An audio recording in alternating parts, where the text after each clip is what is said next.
This is the story of a pharmaceutical giant that grew up in one city for a century and a half, and is now spending the largest sum in its history almost anywhere but home. Eli Lilly started in Indianapolis in 1876. A Civil War colonel opened a small brick laboratory on Pearl Street with 3 employees, including his teenage son, and began making medicine at a time when most drugs on the market were guesswork. Patent remedies with no active ingredients, tinctures that did nothing. The colonel wanted something different. He wanted science, so he built his lab, hired chemists, and within a year he had tripled his sales. Within 30 years, the company had crossed $1 million in revenue. Within half a century, it was producing the world's first commercial insulin, changing the lives of diabetics everywhere. And through all of it, it never left Indianapolis. That's not a small thing. Corporations move, they restructure, they offshore, they consolidate. Lilly didn't. Its world headquarters still sits on the south side of Indianapolis.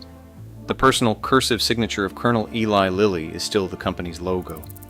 It employs more than 10,000 people across Indiana today, helped mass-produce the polio vaccine for Jonas Salk, and gave the world Prozac.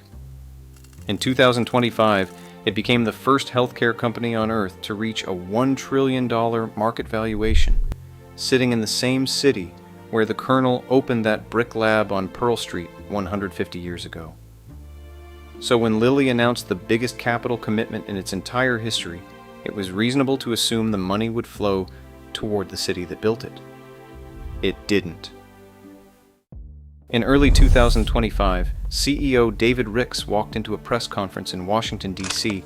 and announced $27 billion for 4 brand new manufacturing facilities across the United States.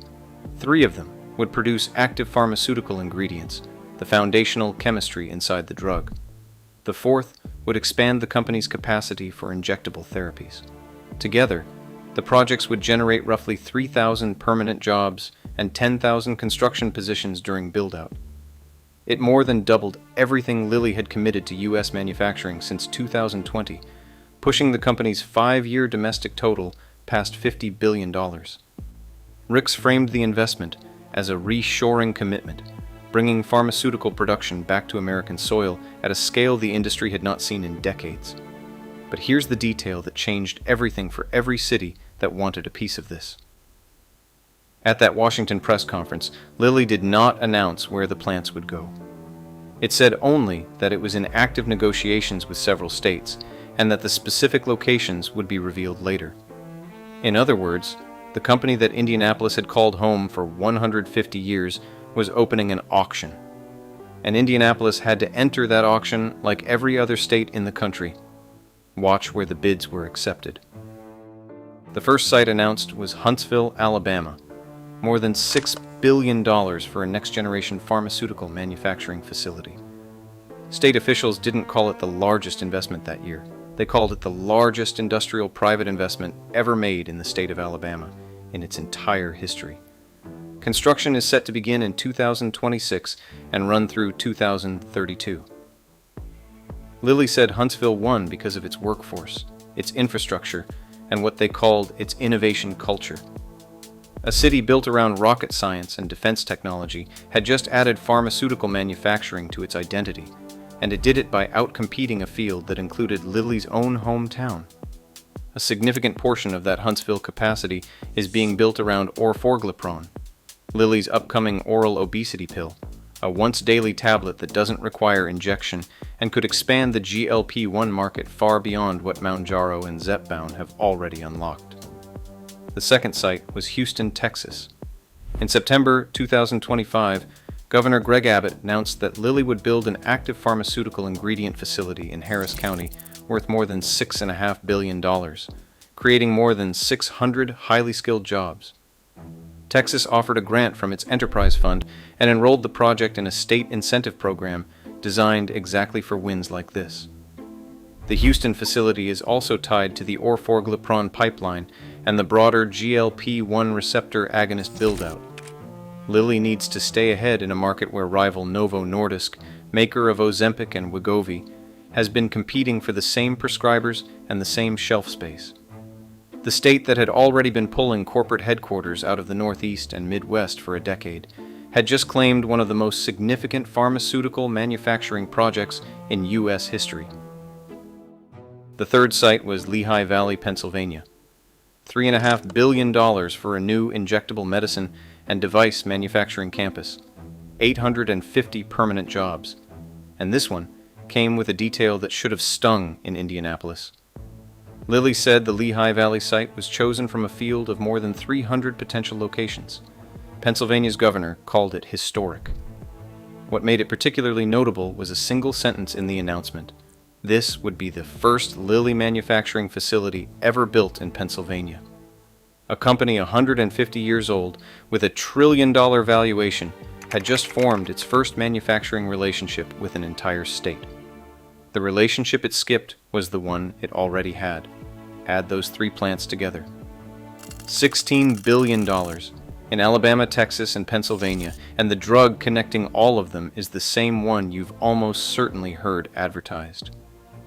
Tirzepatide, the active ingredient in Mounjaro and Zepbound, Lilly's GLP-1 receptor agonist treatments for type 2 diabetes and obesity. The demand for these drugs is unlike anything the pharmaceutical industry has seen in decades, accelerated in part by the same reshoring pressure that is pushing pharmaceutical companies to justify domestic capacity to lawmakers and to consumers. Prescriptions are surging, and supply has struggled to keep pace. Lilly needs active pharmaceutical ingredient capacity at a scale it's never operated before, and it needs it fast. So the company went looking for land, reliable power, water access, a trained workforce pipeline, and critically, for state governments willing to compete hard on incentives. The places that checked every box weren't aging cities carrying decades of infrastructure debt. They were a Sun Belt rocket city, a Texas energy hub, and a Pennsylvania valley with room to build.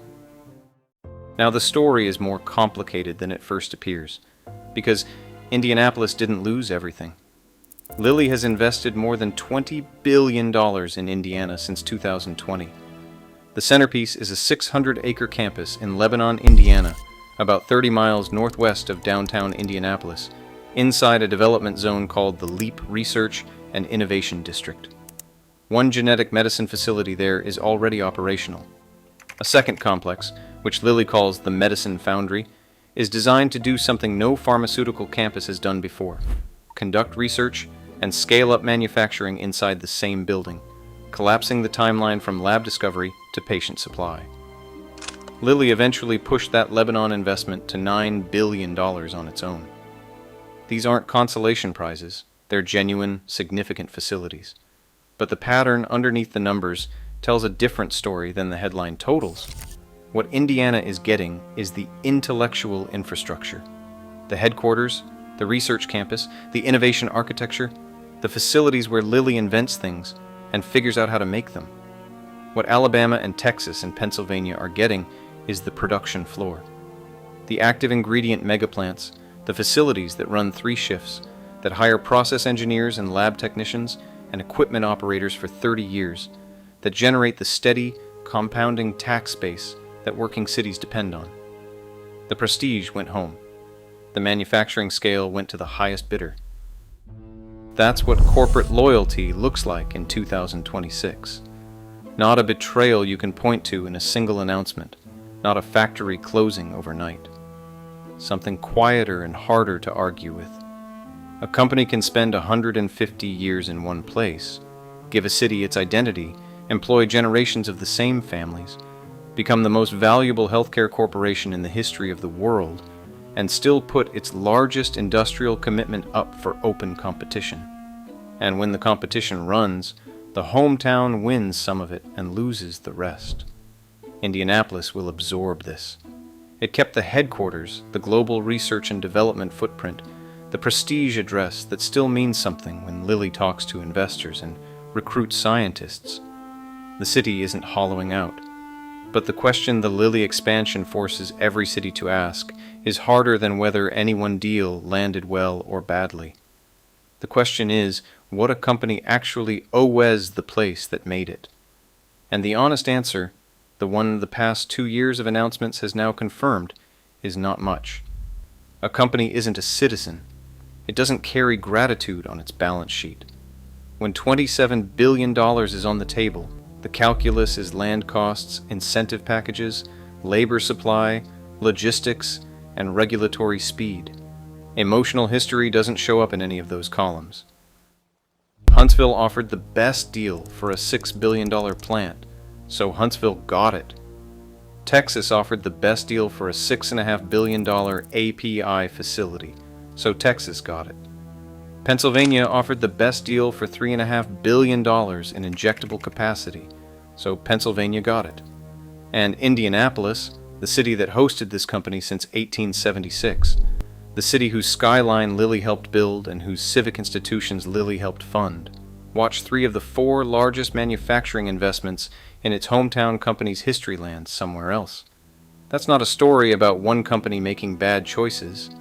It's a story about how industrial investment actually works when the money gets large enough. Every city in America that hosts an anchor corporation carries the same quiet assumption that history creates obligation, that loyalty runs both ways, that a company which started here would never really leave. Indianapolis believed that, and it was right and wrong at the same time. Lilly stayed. Lilly's flag is still on the south side of Indianapolis, and it's not coming down. But when it came time to write the largest check in the company's 150-year history, the home city had to get in line and make its case. And in $16 billion worth of decisions, the answer came back the same way 3 times. Not here. Not this time.